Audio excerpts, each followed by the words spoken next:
there was this whole aspect of Tony that was in this now because of what I guess Steven and Tony Kushner had been thinking up, that he was an ex-convict, and that was the reason why he really needed to be out of the Jets now.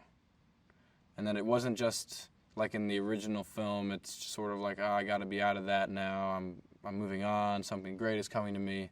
It's like, I'd love to still be in the Jets, these are my guys, but if I try to be in the Jets now, I'm going back to prison, and I don't want to go back there.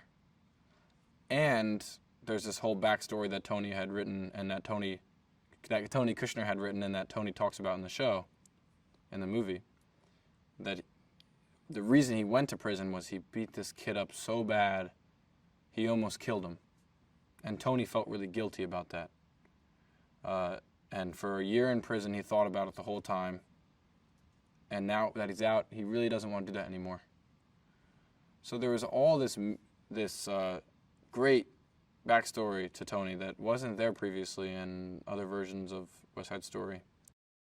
Even though it is a remake of, it still takes place in 1957, it shares qualities with the original movie. Some scenes are completely reimagined in a way that does the scene much better. Like Cool, for example, is now this scene between Tony and Riff and a bunch of Jets, where instead in the original it's Riff telling his Jets that they need to be cool. Everyone who's here is so talented.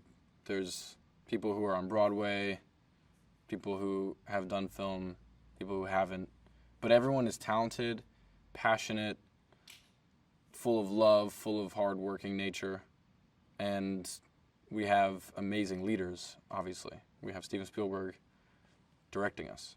So I think that it doesn't matter that some people haven't even done movies before. It might even be better because there's so much excitement that they're on a movie set and they're giving it their all.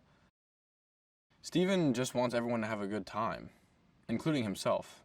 And something that he would always say to me is, "You still having fun?"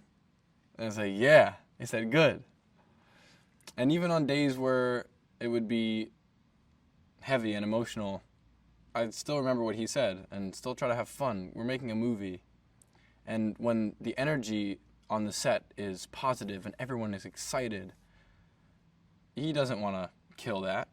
So if everyone wants to go see what they just filmed, he's very generous in that way of letting everyone and letting that moment and the momentum of what we're doing push into the next shot and push into the next take. And I think he's very aware of that and keeping the vibe on set great.